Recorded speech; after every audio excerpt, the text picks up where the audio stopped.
పక్కాగా స్కెచ్ చేస్తారు. పట్టపగలైనా అర్ధరాత్రైనా టార్గెట్ చేశారంటే తమ పని పూర్తి చేసుకునేదాకా నిద్రపోరు. నేర చరిత్రకు కొత్త భాష్యం చెప్పేలా ఆ ముఠా అరాచకాలు అన్నీ ఇన్ని కావు. దోపిడీలకు తెగబడతారు, నిర్దాక్షిణ్యంగా ప్రాణాలు తీస్తారు. గ్రేటర్ సిటీపై కండేసిన ఆ గ్యాంగ్ జ్యువెలరీ షాప్ ని టార్గెట్ చేసుకుంది.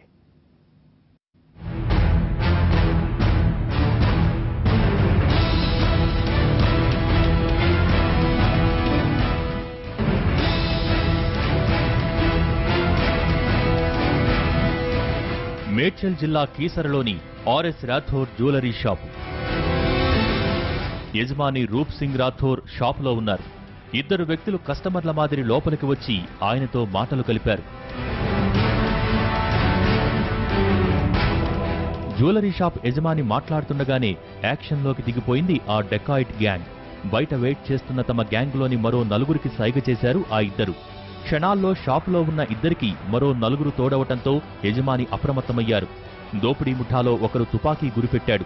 మిగిలిన వారు నగల్ని దోచుకునే ప్రయత్నం చేశారు. వచ్చినవాడు కస్టమర్లు కాదు, దొంగలని అర్థం చేసుకున్న మరుక్షణమే వారిని ప్రతిఘటించాడు షాపు ఓనర్ రూప్ సింగ్ రాథోర్. 6 దుండగులు ఉన్నా, వారి చేతిలో తుపాకీ ఉన్నా ఏమాత్రం భయపడలేదు జ్యువెలరీ షాప్ ఓనర్.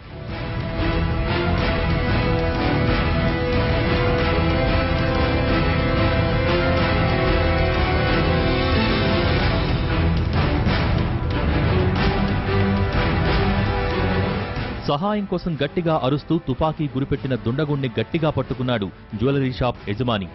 ఊహించని ఈ ప్రతిఘటనతో గ్యాంగ్ బెదిరిపోయింది. దుండగుడి చేతుల్లోంచి తుపాకీ జారిపోయింది. అయితే పెనుగులాటలో ఒక రౌండ్ బుల్లెట్ బయటికి దూసుకొచ్చింది. షాపు యజమాని అరుపులకు తోడు తూటా పేలిన శబ్దంతో పక్క దుకాణాలలో ఉన్నవారు అప్రమత్తమయ్యారు. పరిగెత్తుకుంటూ జ్యువెలరీ షాప్ వైపు వచ్చారు. ఇంకేముంది, కథ అడ్డం తిరిగేలా ఉందనుకున్న గ్యాంగ్ పలాయనం చిత్తగించింది. తప్పించుకునే కంగారులో రోడ్డుపై బైక్ యాక్సిడెంట్ చేసి ఆ బైక్ ని రోడ్డుపైనే వదిలేసి వెళ్లిపోయారు దోపిడీ దొంగలు.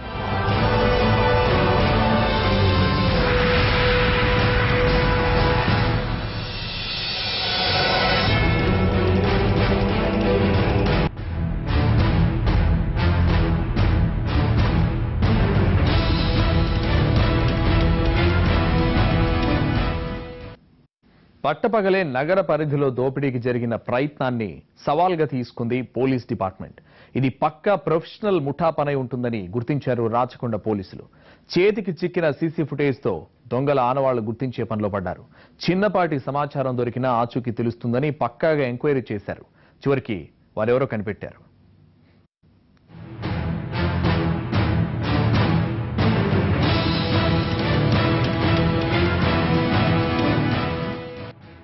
మేడ్చల్ జిల్లా కీసర ఆర్ఎస్ రాథోర్ జ్యువెలరీ షాపులో దోపిడీకి విఫలయత్నాన్ని సీరియస్ గా తీసుకున్నారు పోలీసులు. పొరుగు రాష్ట్రాల దోపిడీ దొంగల ముఠాతో పాటు 2 తెలుగు రాష్ట్రాలలోని డెకాయిట్ గ్యాంగుల గురించి ఆరా తీశారు. అయినా సీసీ కెమెరాలకు చిక్కిన మొహాలెవరువో అంతు చిక్కలేదు. దీంతో రాచకొండ పోలీసులు ఓ అడుగు ముందుకేసి దేశవ్యాప్తంగా అన్ని రాష్ట్రాల పోలీసులకు దుండగుల ఫోటోలను షేర్ చేశారు. ఎవరో ఒకరికి ఈ గ్యాంగ్ గురించి తెలియకపోతుందా అనుకున్నారు. పోలీసుల అంచనా తప్పలేదు.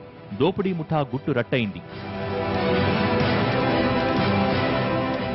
గుజరాత్ రాష్ట్రంలోని అంక్లేశ్వర్ ఎస్ఐ రబ్బరీ సీసీ ఫుటేజ్లోని దొంగల్ని పాండే ముఠాగా గుర్తించి రాచకొండ పోలీసులకు సమాచారమిచ్చాడు.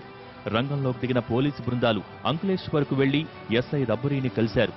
పాండే ముఠా బ్యాక్గ్రౌండ్ తెలుసుకున్నారు. ఈ ముఠాపై పలు రాష్ట్రాలలో డ్రగ్స్ రవాణా, హత్య, దోపిడీ, చైన్ స్నాచింగ్ వంటి కేసులు దాదాపు 20 వరకు ఉన్నట్టు గుర్తించారు. గుజరాత్ రాష్ట్రంలోని భరూచ్ జిల్లా అంక్లేశ్వర్కు చెందిన అన్నాతమ్ముళ్లు Brij Bhushan Pandey alias Bhutul, Shashibhushan Pandey alias Munna Keesara jewellery shop దోపిడీలో కీలకంగా వ్యవహరించినట్టు పోలీసులు గుర్తించారు.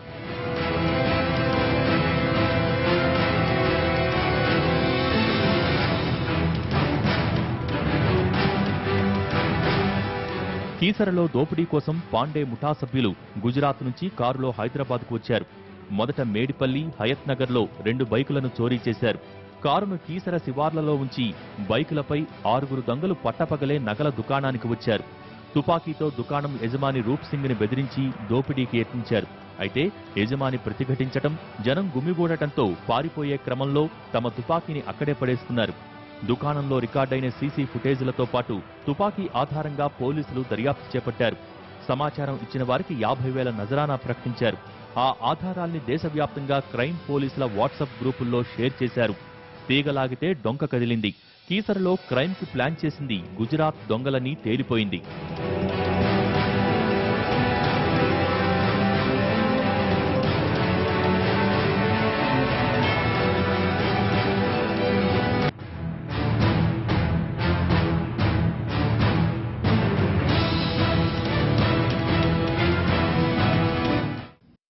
క్రిమినల్ బ్రదర్స్ లో బ్రిజ్భూషణ్ యుక్త వయసు నుంచే నేరాల బాట పట్టాడు. సోదరుడు శశిభూషణ్ తో కలిసి గ్యాంగ్ ఏర్పాటు చేశాడు. ఉత్తరప్రదేశ్, బీహార్, గుజరాత్, మధ్యప్రదేశ్, మహారాష్ట్ర, రాజస్థాన్, తెలంగాణకు చెందిన దాదాపు 25 మంది ఉన్నారా గ్యాంగ్ లో. డ్రగ్స్ నుంచి డకాయిట్ల దాకా భుతుల్ ముఠా అరాచకాలు ఎన్నో.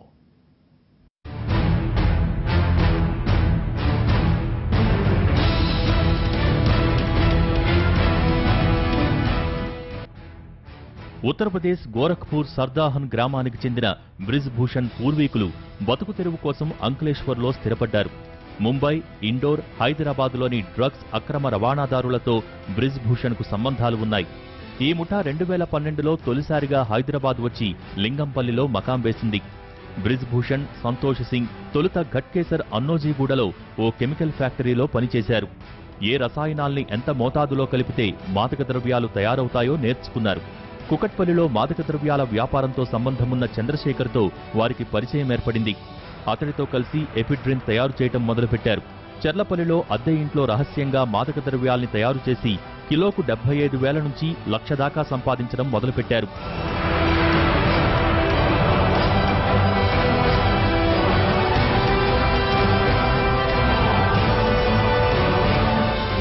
మహారాష్ట్ర వాసాయికు చెందిన ఫయాజ్ షేక్తో పరిచయం తర్వాత బ్రిజ్భూషణ్ డ్రగ్స్ బిజినెస్ పెంచాడు.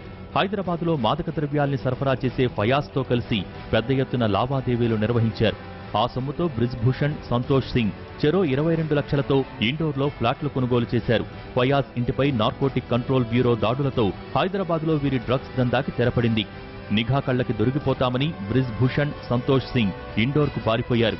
మధ్యప్రదేశ్లోని ధార్ జిల్లా పిథాంపూర్ పారిశ్రామిక వాడలోని ఓ రహస్య స్థావరంలో దుకాణం తెరిచారు.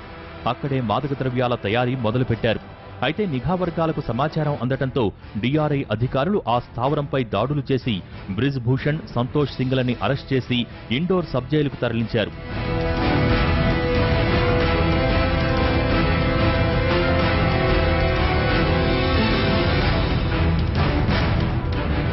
బ్రిజ్భూషణ్, సంతోష్ సింగ్ ఇండోర్ జైల్లో ఉండగానే గుజరాత్లోని నేత్రంగ్ వద్ద దోపిడీ కేసులో వాలియా కోర్టుకు హాజరు కావాల్సి వచ్చింది. దారిలో ఎస్కార్ట్ పోలీసుల కళ్లుగప్పి పారిపోయారు. మహారాష్ట్ర వాసాయికి మకాం మార్చి కారు కొనుగోలు చేశారు. అక్కడి నుంచి రాజస్థాన్ జయపురాకు పారిపోయారు. తమ స్థావరాలపై ఎన్సీబీ, డిఆర్ఐ దాడుల వెనుక ఎవరి హస్తం ఉందనే విషయంపై బ్రిజ్భూషణ్ బృందం ఆరా తీసింది. కుకట్పల్లికి చెందిన చంద్రశేఖర్పై అనుమానంతో కీసరకు చెందిన మాజీ సహచరుడు మత్సగిరి అలియాస్ నరేష్ ద్వారా చంద్రశేఖర్ని పిలిపించారు. కుకట్పల్లిలో చంద్రశేఖర్ను కిడ్నాప్ చేసి కొంపల్లి శివార్లలో కొట్టారు. దెబ్బలకు తాళలేక మరణించిన చంద్రశేఖర్ మృతదేహాన్ని అన్నోజిగూడలో పూడ్చి పారిపోయారు. కుకట్పల్లి పోలీసులు నరేష్ని విచారించడంతో పాండే ముఠా వ్యవహారం వెలుగు చూసింది. అప్పట్లోనే వినోద్ వర్మ, నితీష్, రాజు అన్సారీ, గోలు చోరును అరెస్ట్ చేసినా సూత్రధారులైన పాండే సోదరులతో పాటు సంతోష్ సింగ్ పోలీసులకు చిక్కలేదు.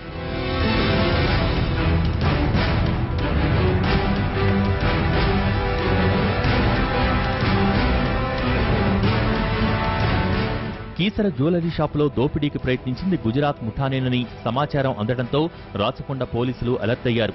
పాండే ముఠా సభ్యులు గత నెల 5న అంకలేశ్వర్లోని గట్కోలుకు వచ్చినట్టు ఎస్ఐ రబ్బరీకి సమాచారం అందింది. వారిని పట్టుకునేందుకు వెళ్లిన బృందానికి కారులో 2 దుండగులు కనిపించారు. పోలీసుల రాకను పసిగట్టి కాల్పులకు తెగబడ్డారు. ఎదురు కాల్పుల్లో గాయాల పాలై పోలీసులకు చిక్కారు. వారిని బ్రిజ్భూషణ్ పాండే, శశిభూషణ్ పాండేగా గుర్తించారు. ఈ సమాచారాన్ని బరూచ్ పోలీసులు చెప్పడంతో రాచకొండ పోలీస్ బృందం వెళ్లి పీటీ వారెంట్పై తీసుకొచ్చింది. కస్టడీకి తీసుకుని విచారించినప్పుడు కుకట్పల్లి హత్య ఈ ముఠా పనే అని తేలింది. డ్రగ్స్ ముఠా ఏకంగా డబ్బుల కోసం హత్యల దగ్గర నుంచి దోపిడీల దాకా తెగబడుతోంది. ఈ ముఠా మీద ఇప్పటివరకు 10 రాష్ట్రాలలో కేసులు ఉన్నాయి. చాలా కాలం తర్వాత దొరికిన ఈ ముఠా చట్టం చేతుల్లోంచి తప్పించుకోకుండా పీడీ యాక్ట్ ప్రయోగిస్తున్నారు పోలీసులు.